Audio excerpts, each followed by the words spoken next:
3, 2, 1. Drop that. Yo, what up, family?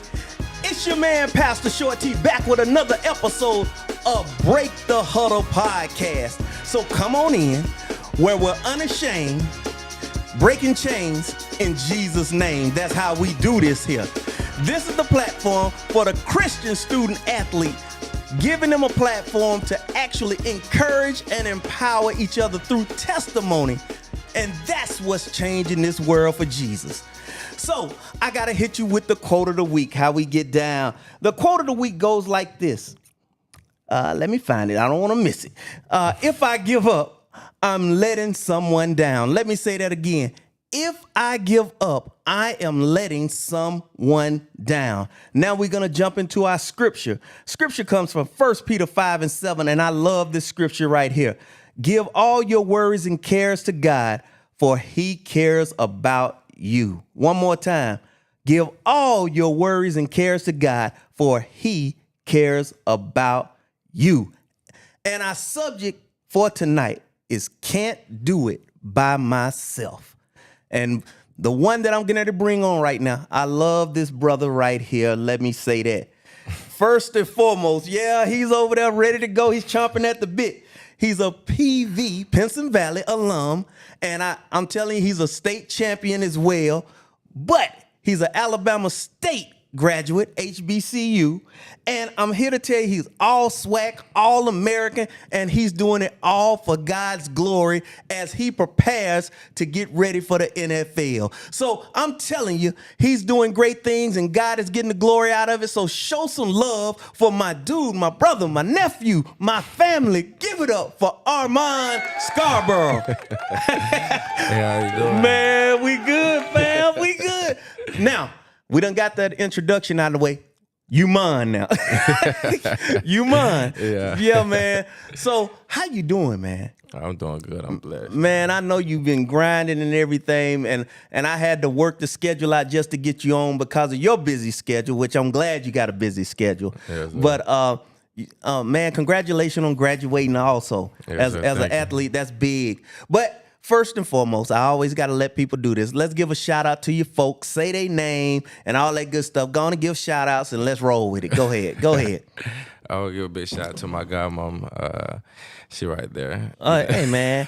Hey, man. Say godmama name, man. Say it. Okay, godmama Karen James. She right there in attendance to Yeah. left of me. Yeah, she come to hang out with us. I'm glad about that. And I want to give a big shout out to my grandma, my sister, my brother. Cool. Want to say grandmama name? Bernetta Smith. There you go. All right. See, I have to make people say names because I don't know who grandmama is. I know I see her, but but all is well, man. We're gonna do this thing called rapid fire, and I'm gonna shout out you a few questions, man. And just like the 2-minute drill, you're gonna say what comes to mind. Are you with me? Yes, sir. All right. Let's do it then. All right. Make sure I got everything. You a Marvel or a DC guy? Neither. Neither. Okay. Oh man, you and KT must be on the same zone, man. Gosh. All right. Favorite sneaker? I say Nike. Nike. Okay. No particular one. No particular. All right. We good. We good. Do you have a favorite old school family sitcom? No, I don't. Okay. We good right there. Favorite player that you pattern your game after? I say Tyrann Mathieu just because his size and he's not the biggest, but he makes a lot of plays and gets a lot of interceptions. Man, I love that because what makes me mad is if I ask somebody that question, they'll say maybe a running back or something. They don't even play that position. I said, come on now. So I'm good with that. Yeah. Here we go.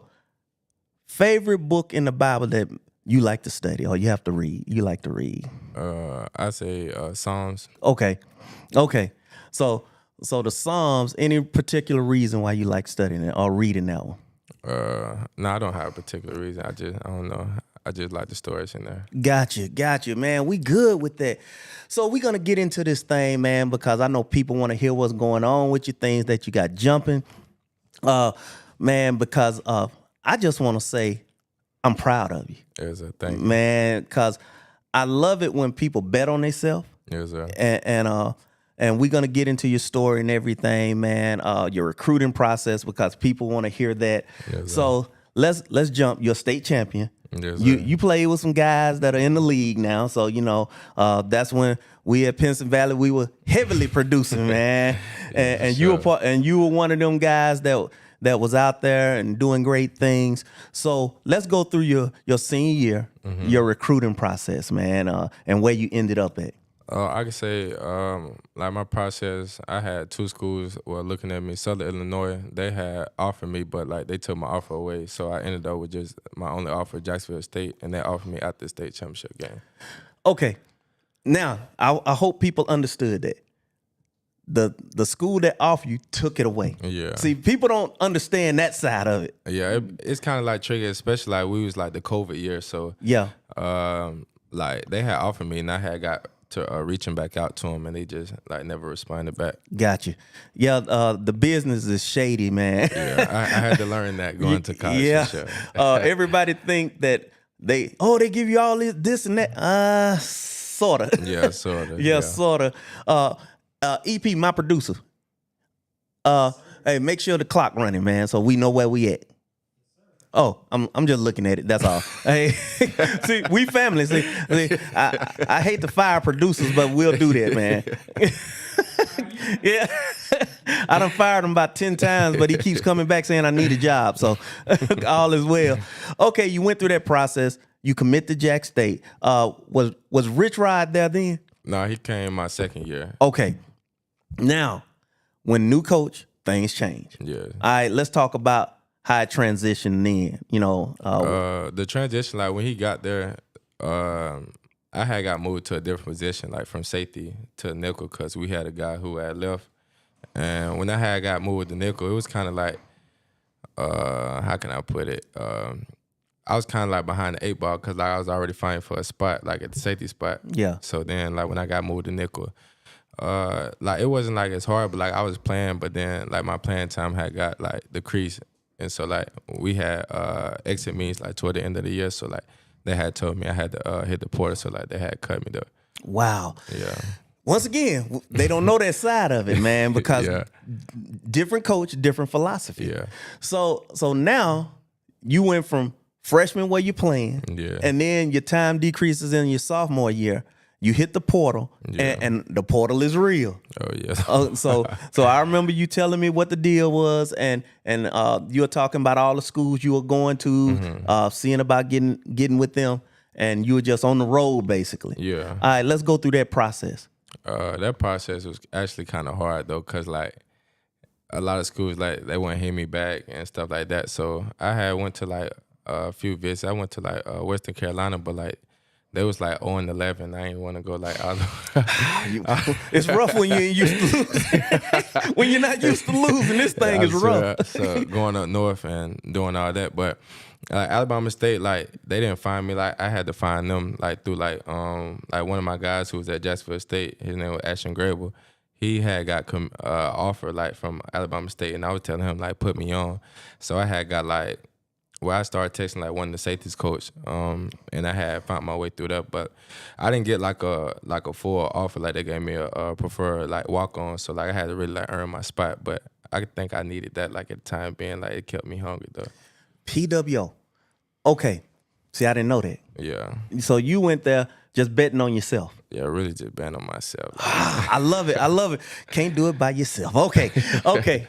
So you bet on yourself. Yeah. You go down there. And was the coach in place already? The one you got there? Yeah, the coach, he was in place. He was the safety coach, actually. So, like, when I had got there, like, he told me, like, if I had a good spring, like, he'll put me, like, on scholarship. But, like, I ain't get on scholarship, like, my whole junior year. And, like, I was, like, the fifth safety, fourth straight safety again there. So, I had to work my way up, like, for real. Wow. Okay. But that didn't force you to transfer or anything? Nah, because it was, like, I got 2 years left. So, it's, like, you got to make the best of it, like.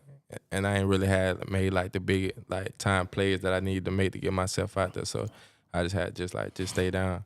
Okay, now we get into the real. Yeah. You realize you didn't have enough high quality film basically. Yeah. And you decided, well, I'm gonna stay here and I'm gonna make the most of it. Yeah. Okay. Yeah, because people don't understand that side of it. If you have no film, How can somebody say, you haven't touched the field in 3 years, and say, oh yeah, I'll take you. Yeah.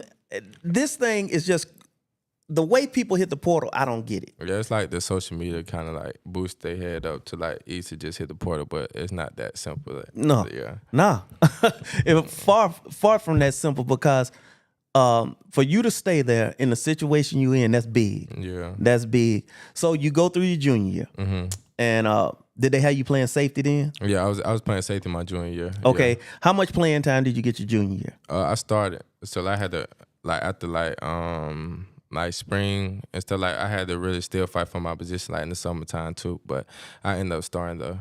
Man, so now you done went from betting on yourself, preferred walk on, Yeah. to where you're fourth, fifth. Yeah, well, it was like a partial scholarship, like they'll pay for my school, but I ain't getting no money back though. Yeah. You same thing for real. Yeah, I got you. But you Yeah. got something, but Yeah. you ain't get all the glitz and glam stuff. for Okay, sure. man, I love that, because I believe if you know who you are, Yeah. and you work your butt off, Yeah. and we keep God in the mix, something got to give, Yeah. But I remember going into your senior year. Now we get a transition. You play your junior year. You're balling out.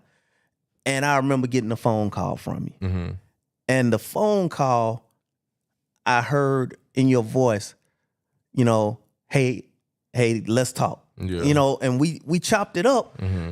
But you started going through a transition of, you needed to change some things. Yeah, it was like going through that phase. Like I grew up in the church, like with my grandma, but I was never like all the way like locked in, Yeah. And so like when you hit like breaking point, sometimes it happens when you gotta lean on the Lord. So like that was when I was just trying to just lock in like all the way, like Man, just every angle, everything I do, like how I move, like I just had to just lock in for sure. man, because I remember you telling me, you saying, man, I need you Yeah. to check on me. Mhm. And and I was sending you the little breakdown devotionals, Yeah. and man, and just check on you. And then, but one day you just called me, and I could hear the joy of the Lord in your voice, man. You had Yeah. just came from a church, and you were like, you were excited, man. He talked about this, and I said, oh, you need to keep going now then. Yeah. Anywhere that you're locked in and you can feel the Spirit moving for you, it might not fit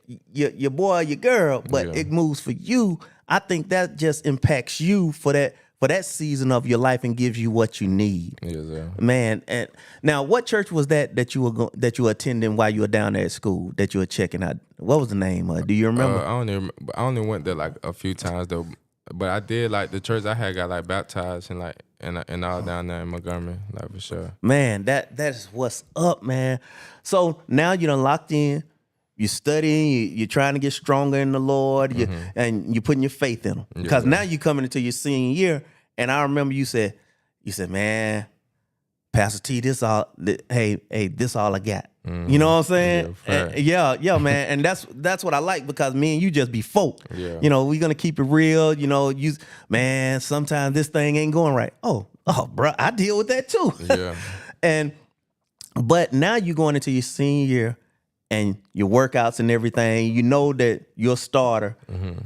Did you ever just like, yo, I'm that dude, and stop working? Did that ever happen? Oh no, I always like grinded. Like I always felt like I was the underdog like story, and I love like underdog stories like in general, like documentaries, all that. But I never stopped grinding. Like I literally started grinding harder just because I knew this was my last year. Yeah.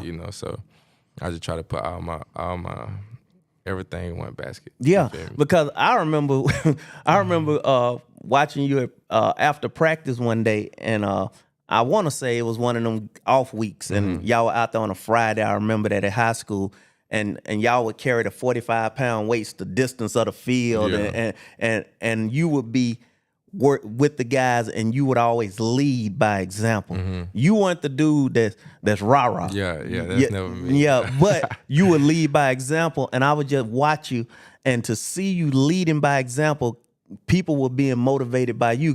You like you got everything, you going hard, and I'm like, okay, this business here. Yeah, literally, like when I was in college, I was still trying to see like what type of leader I am. Like my coach, he wanted me to be like more vocal and stuff like that, but I'm the lead by example type guy. Like if you see me, I'm not doing all that other stuff, going out, partying, all that, just locked in on ball. Like I feel like you just gotta just watch me and just see like that I'm not on that and just see I'm all the way locked in. Man. Like, And that's what I love, man, when I hear guys say, man, I let all that go. yeah, I let out. Like when I got to Alabama State, I ain't gonna say like I didn't go out, but like my 2 years there, only like went to like 2 parties and stuff like that. Like that wasn't my focus. Like I went down there, I wasn't even getting like haircuts and stuff free. I was just like overly just locked in, like just on ball. Like man, you just don't know what you're doing to me, because I think some guys think that it's almost like in the contract to go party. Yeah, you know, it's not. because what I love to hear guys say is, man, I'm a student athlete. Yeah. You know, and man, I'm here to do this. I'm here with a purpose. And you're not, your purpose ain't ball player, but that's part of what's gonna get you the recognition, and so you can bring God glory. Yeah. Because at the end of the day, people are gonna be like, man, how you do this? How you do? That's when your platform picks up and you say, man, let me just give honor to God, because I know that's who made it possible. Man, this man named Jesus did all this for me, and the least I can do is just give him glory. Yeah, literally. I swear, like it'll be Friday nights, like we're in the crib, like some of my homeboys, we just playing the game like all night. Like that's fun to me. Like I grew up in the crib, so it's like, like I had my little freshman fun, but all that stuff. When it got time to lock in, like it was nothing to me just to lock in. Though. And I remember you were talking about that. You're like, man, I gotta lock in. And that's exact words you'll use. You're like, I gotta lock in. I ain't got no choice. No choice. And when you said that, I said, okay, he's serious. Yeah. And that's the reason I would just check on you, shoot your text message, just check on you. And man, I wanted to make a game, but every game that I was like, I'm gonna try to go to this one, we were playing baseball that same weekend. Because when y'all played Sanford, I was like, yeah, I'm gonna go to that game. And they changed the schedule and we were playing baseball. Yeah. And I'm like, So I'm looking for greater things so I can make that. Yeah. Let me talk to you about this, man. All right, you done locked in going into your senior year. When did you realize, okay, this is going to be one of them seasons? I mean, as far as you playing, I ain't saying wins or losses, but, I'm getting to really ball out. When did you just put that down and say, I'm getting to really ball out, and you put your goals down? Did you have in your goals all SWAC, all American? Did you have any of those wrote down and you just said, or did you just say, I'm going to just be the best I can be, and that's that? Yeah, truth be told, like I never like wrote like I'm gonna be all American, all that. Like I really just had told myself like I'm finna go crazy this year. Like whatever happens, like it happened, I'm gonna put my best foot forward. But I knew like this was gonna be a good year when I was still like making plays when I had my cast on, and I was just, like, I didn't want like my cast to be the downfall of me. So like when I was still making like big time plays and like being player of the week and stuff with my cast on, shoulder messed up, my body was all banged up this year. When I was making them type plays like during the season, I knew like there was gonna be like a good year though for sure. So you played through injuries as well. Oh yeah, for sure. Man, because I remember seeing the cast, because I watched the classic. I ended up watching the replay of the classic, and I'm like, what in the world going on? and Zay was like, Dad, mine got defensive MVP. Yeah. And I'm seeing the pictures, man, and man, congrats on that, because for those beyond Alabama, Alabama A&M, Alabama State, that's the HBCU version of Alabama Auburn. Yeah, it's the biggest classic out there. Yeah. So people be coming to that game even if they're not alums. Yes, Literally. Yeah. So that's big. So for you to get that award, man, that was just like up there, you know what I'm saying? Yeah. And then you got some of your boys on the other side that you used to play against or play with. Yeah. Because B-Dub was on the other very, side. Yeah, man, I saw the articles on that, and I'm like, wow. I said, B-Dub used to be a quarterback, now you're a tight end. That's crazy, man. Yeah. So, Bob, all right, classic, season going pretty good. You playing through injury. And going through injury, did you have those moments where you like, God, come on, you got to help me make it through this season at that level? You know what I'm saying? Did you have that talk with God that you're like, when you felt the shoulder injury and that you're just like, all right, God, we got to make it through? Yeah, it was that type conversation for sure, because it was like times I really thought I wasn't gonna be able to. I was getting MRIs on my shoulder like during the season. Cause like my shoulder, it was banged up bad, and I thought like something was wrong with it. Like I wasn't gonna be able to play or nothing like that. and like I got the MRIs. They said nothing was wrong with it, but it'll still be like hurting and stuff like that. But I was just like, like this is my last year, so like no matter what, I gotta go out there and play though. So, Well, now y'all just heard him say he had that conversation with God. So sometimes we get to a point they're like, hold up, God. Yeah, for sure. We gotta have that real talk with God and say, God, I've been praying about this. So you took that part of it and no tears, no breaks. Yeah, none. Cause when I had fractured like a bone like in my wrist, and so like I had to have surgery on that during the season, but it was on my bye week. So like going through stuff like that with my wrist, it kind of like helped me like with my shoulder, like Gotcha. I'm be able to play because I only missed like we had a bye week and I was back like the next week. Boy, look at God. Look at God right there. I swear. But man, so now you done went through that point. You done had surgery, come off the bye week. You still you come back balling, man. Yeah. And now you going through this season and y'all had your ups and downs, as a team. Yeah. But you continue to play hard, man. I know that's just part of your DNA. That's how you were trained from the bottom up, just we give everything we got. I tell people all the time, you could tell kids that we've had an impact on because they play different. If they came out of a program where it's just like, you do whatever you want to do, I said, them ain't our kids. Yeah. I could tell them a mile away, but you guys, I'm like, man, we build champions over here. Yeah, man. So you understand winning. So I can understand the Western Carolina thing, not wanting to go there 0-12 or whatever they were, 1-11. I can understand. Actually, it was Western Illinois. That's what it was. Western Illinois. Okay. Yeah. And so whatever that is, man, I get it, bro. Yeah. That taking them L's, you're like, full ride or not, I ain't feeling that. Yeah, that's what I promise you. Yeah, it's painful. Now, mine. Okay, you're going through this. You finish up the season. Now, you start setting your sights on what's next. Yeah. You done got your accolades and everything. So, what made you? What did you see after when you played your last game? What did you think of saying, okay, what am I gonna do now? Yeah, it was really like what's next, but I had got like offered to go to like the HBCU Legacy Bowl, so I had got that invite. I think it was like October or something like that. So like my main mindset like after the season, like getting healthy, getting my body right before I start back training like for that. So like going through that, like this was my first time, like having to see like how the agent stuff work and like how all that stuff works. So it was really just like first time, like just trying to see like what's next, like how the workout stuff gonna be, like who gonna be my agent. Like that's what my mindset was like after the season, so I can get ready for the next step in my life. Okay. Now we gonna get to the meat of the matter before we run out of time. So did an agent approach you? No, I actually I had approached the agent. Well, I had heard him from like through like a guy, like who you know. So, and he actually he had came and like pulled up on me, like we had conversations and stuff like that. He took a risk at me, coming from HBCU, saying like I appreciate him for that, like taking a risk on me, like doing this whole process because he didn't have to. Yeah, man. Because I know there are agents out there that say, man, let me find that diamond in the rough. Yeah.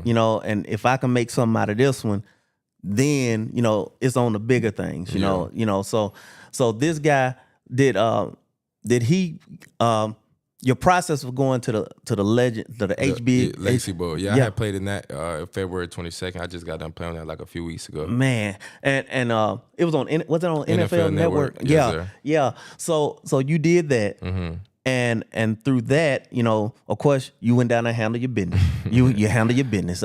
Zay, he was yelling at me and everything.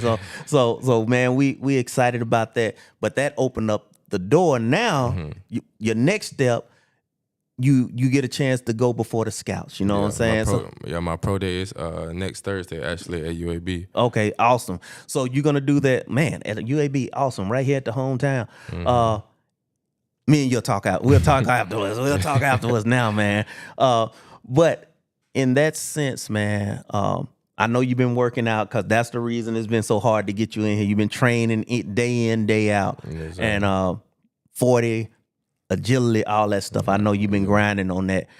and this preparation now opens up the door for no matter what happens, whether it's late round draft pick, free agency, other networks. Yeah. So what is your agent saying to you? Like he basically just telling me like, well, the main thing I gotta go out there and run a 4.4. Gotcha. Like at the like for my 40-yard dash. But he basically like just been uplifting me, like keeping my head going straight. You know, like talking to like scouts for me and stuff like that, keeping the process easier on my side. Man, I love that because the agent got to believe in you, man. for sure. It's nothing worse than being with somebody that's saying you could tell they don't believe in you, you know, and that right there is a bad feeling when you that dude and you step in there and they like, yeah, this him. They don't even give you a name. Yeah, this him. And that right there, man, the biggest thing that I see that you're doing, man, is you ain't gave up. I can't. Yeah. Can't You say that to me all the time, man. and that's what I'm proud of you at, because most people will look at the obstacle and you know, because okay, you were at Jack State, then things changed. Man, you had an HBCU. Yeah. You know, but you're still pursuing it until it just don't happen. Yeah. You know what I'm saying? And you graduated, man. Yeah. So big ups to that once again, man. So Graduated. You got that completed. So you got a piece of paper that's worth something. You know what I'm saying? Yes, sir. So I give you big ups on that. Well, a few things that I want to hit you on. You know, all this, you focused on that. You got family, you got friends, you got all that, man. Who is who do you lean on that's your circle, man? You know, that, because I know your circle's small. You know, that somebody that, you know, oh, let me holler at him, man, when you going through something. I know you holler at me, but, you know, do you have that one person or two people that you just say, yo, I'm feeling mentally exhausted or physically exhausted, that you just holler at? Do you do that sometimes? Like I ain't gonna say like I just shoot like a call, like a text, cause like I don't know, I don't try to get like in my head like as much. Feel me? Like if anything like happens, I just like brush it off. Like I don't like to be in my feelings like a lot, so Gotcha. I ain't gonna say like I just shoot and call like somebody. Well, like I say like my brother or something, like my big brother. Yeah. But other than that, like I don't really like try to be down. I just try to be happy all the time. That is, man. Yeah. The joy of the Lord is your strength. Yeah. and like, I don't like to put like my problems like on somebody else's problems, like, you know, so yeah, you know, like I tell my godmom stuff like that, or like, you know, my grandma, you know what I'm saying? But to be honest, like I just try to be happy all the time. Man. That keep me going. Man. Making other people laugh. That is right there, man, because I tell you, bro, you know, to see where you at now, and for you to be real with me a lot of times, you know, you would just tell me straight up, and I love that. And the one thing I do, man, I listen to you, you know, and when you were talking to me, telling me everything that you were experiencing, and I just listen, and I'm like, okay. And then once you finish, I'm like, yo, man, I'm proud of you, man. Yeah. And that's the reason I continue to say that, because there are a lot of people that graduated with you that you can actually say, that saying, man, I'm doing A, B, and C, but man, you at least doing what you love doing. Yeah. You know, and most people, they might go to college, technical school, or whatever, but they're not doing what they love, man. Yeah. So for anybody out there that might be thinking about playing college ball, and they want to bet on themselves, man, you know, and I know first and foremost, you put your faith in the Lord. I got you. So I need you to look in that camera right there, and I need you to just tell your folk out there saying, hey, man, you got to believe in you. You know, just tell them what's up, man. How would you address that group out there, your peers out there? Okay, cool. But like, if you're trying to bet on yourself, like first you have to put the work in. Like you can have faith like in the Lord and everything, but if you don't put the work in, you won't be able to get where you need to be. So I feel like that's a big point too. Like you have to put the work in. Like something not just gonna come up to you if you don't grind for it. Man, simple enough. Because scripture teaches faith without works is dead. It's dead. Yeah, man. So mine, once again, proud of you. Yes, sir. Looking for great results. But regardless of the situation, man, keep doing what you're doing, man, and keep making people smile. Yes, sir. And be that light in the midst of darkness, bro. Yes, sir. Thank you. Man, put the giving tools on the screen there, EP. If you want to give, Go to bgtvstudios.com. You can give right there, or you could text 84321 to help us out and keep great programming coming. That's my dude over there, Amon Scarbrough, man. And thank you for coming through, man. Hey, it's a blessing that you came through, and I pray somebody's been encouraged. And remember, you've been checking out Break the Huddle with your guy, Pastor Short T, where we're unashamed. We're breaking chains in Jesus' name. And we will see you next time on the next episode. Love y'all. We out.